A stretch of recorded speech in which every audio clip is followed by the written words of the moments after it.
Et en direct d'Alger, nous sommes en ligne avec notre correspondant Faisal Metaoui. Bonsoir Faisal. Bonsoir. Alors au lendemain de ce troisième vendredi de manifestation contre un cinquième mandat d'Abdelaziz Bouteflika, quelles sont les unes de la presse algérienne du week-end ? Le week-end, les journaux qui sont parus aujourd'hui, pratiquement toute la presse, parce qu'elle paraît samedi, ont appuyé les marches, on salue le caractère pacifique des marches. Et si Mekolarue a dit son mot, elle a répété 3 fois, selon le Watan ou le Khabar ou Chourour ou les autres journaux. Il y a eu beaucoup de photos également, parce que hier il y avait énormément de possibilités pour les photographes de prendre des belles photos, parce qu'il y avait beaucoup de monde dans la rue, il y a beaucoup de femmes, etc. Et donc la presse a été unanime à saluer cette sortie de la population pour demander au président Bouteflika d'une manière pacifique et civiliser de ne pas briguer un cinquième mandat. La presse qui est proche du gouvernement a elle aussi évoqué ce caractère pacifique et parlé de plus de demandes de changement politique, du dire non au cinquième mandat. Mais globalement, la presse a été unanime à souligner le caractère même joyeux de ces manifestations organisées un 8 mars, journée internationale de la femme.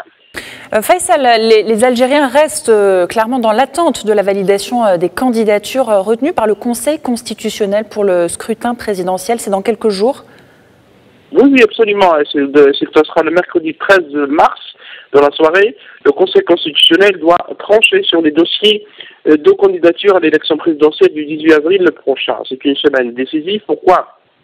Parce que tout le monde attend la décision concernant le président Bouteflika. Le président Bouteflika qui est toujours à Genève en consultation médicale. On ne sait toujours pas quand est-ce qu'il va revenir en Algérie. La présidence de la République n'a rien dit.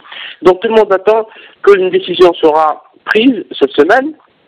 Les informations de presse évoquent la possibilité d'une réunion importante des décideurs dans le pays pour étudier la situation, parce que il est évident que dans les conditions actuelles de contestation et de colère toujours pacifique de la population, l'élection présidentielle ne pourrait pas avoir lieu dans la sérénité le 18 avril prochain. Donc il est possible que l'élection soit reportée, alors que l'opposition, qui s'est réunie au moins 3 reprises, a demandé à ce qu'il y ait annulation pure et simple du processus électoral, d'aller vers une période de transition avec la désignation soit d'un comité de sages, soit d'un gouvernement d'union nationale pour faire sortir le pays de l'impasse. Mais cette décision, par exemple, selon les observateurs, d'avancer les vacances universitaires pour les étudiants et les enseignants et obliger les étudiants à quitter les cités universitaires va probablement compliquer la situation, puisque déjà les étudiants appellent à des nouvelles manifestations, notamment à Ouargla, dans le sud-est du pays.